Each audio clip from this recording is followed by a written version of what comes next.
Dzień dobry, assalamu alaikum, namaste, ciao, konnichiwa, guten Morgen, good morning, good morning, good morning. It's Ken at 10. How are you today? I hope you're doing well.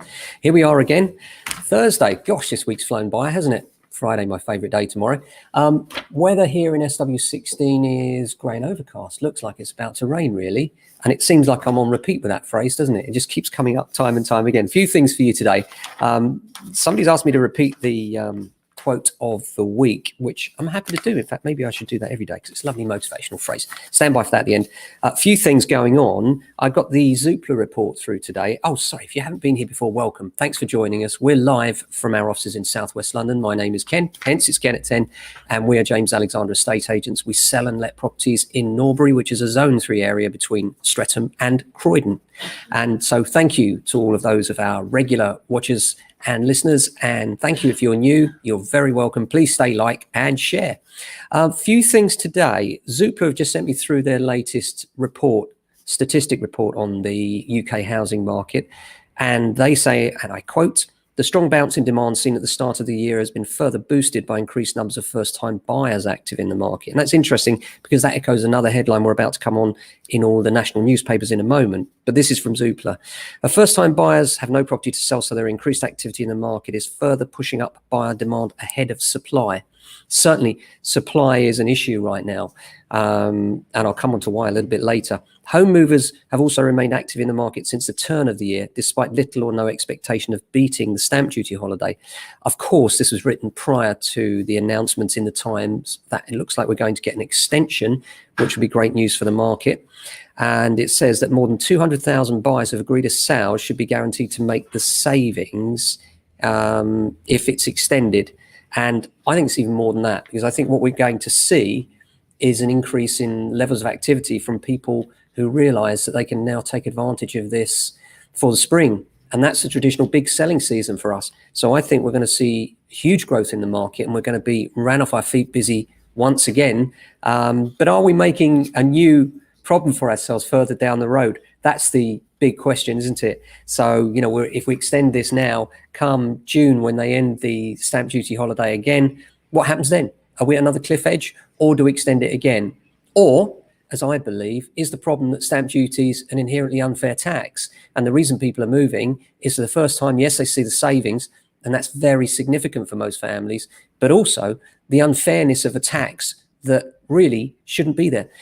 So hopefully the government will see that by removing this tax burden, people are moving more readily in the middle of a pandemic even. So it really would be a great boost to the market if they would make it permanent.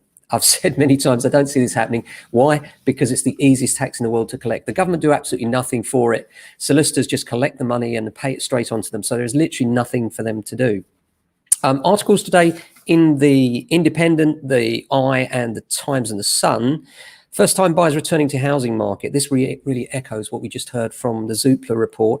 And we are finding this. First-time buyers are coming back, which is great news. I still think they need a lot more help, especially and specifically here in London, where finding a 5% deposit is possible, but finding the 20% the average lender wants is virtually impossible with the prices here in London. It says, first-time buyers are re-emerging in the housing market this year after the impact of the coronavirus pandemic. The numbers appear to be on the rise with a 5% increase in demand for the first 6 weeks of 2021 compared with 2020, as more high loan-to-value mortgages have become available. This is because they withdrew many of the high loan-to-value products as we got into the pandemic, and the lenders panicked, and the recipients of their panic were first-time buyers. Yet more evidence that we need to support our first-time buyers, in my view. Something else that was significant was that yesterday the MPs lost their bid in a change to the fire safety bill. This is really disappointing for me. I'm absolutely fuming for the people. What they say is that they lost the bill to strengthen regulations following the Grenfell Tower fire. It comes after financial help was granted to install better cladding. However, flat owners still say they face costs of up to £50,000. £50,000, it's just unfair, isn't it, for works and other insurance premiums. More than 30 Conservative MPs support an amendment to the bill, but there was not time in the Commons for the move on Wednesday, which is opposed by the government.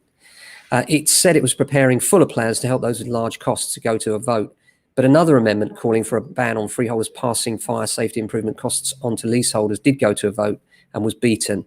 The bill now goes to the House of Lords, which has previously disagreed with the Commons on several changes to it. So yeah, always frustrated with that. I just think, that's definitely bad news for the leaseholders, and so often now they're finding huge costs and there's nothing they can do about it. Massively disappointing reaction from the government, in my view. There we are. Apart from that, busy day today. We've got lots going on.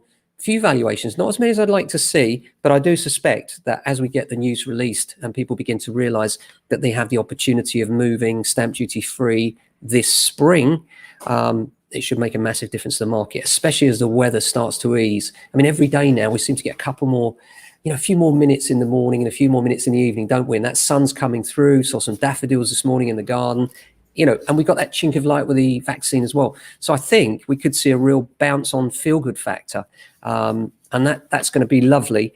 But again, are we heading for a cliff edge in June? Who knows? But right now, things are looking quite good. That quote that I promised you, the quote of the week here at James Alexander, comes from Michelle Ruiz. And if you like a motivational quote, as we do, we're going to provide you with one every single week. And this week, Michelle Ruiz said, if people are doubting how far you can go so far that you can't hear them anymore. Love that. If people are doubting how far you can go so far that you can't hear them anymore. Love that. Have a fantastic day, guys. We'll be back tomorrow with another Ken at 10. Until then, stay safe, look after your families, and we'll see you then.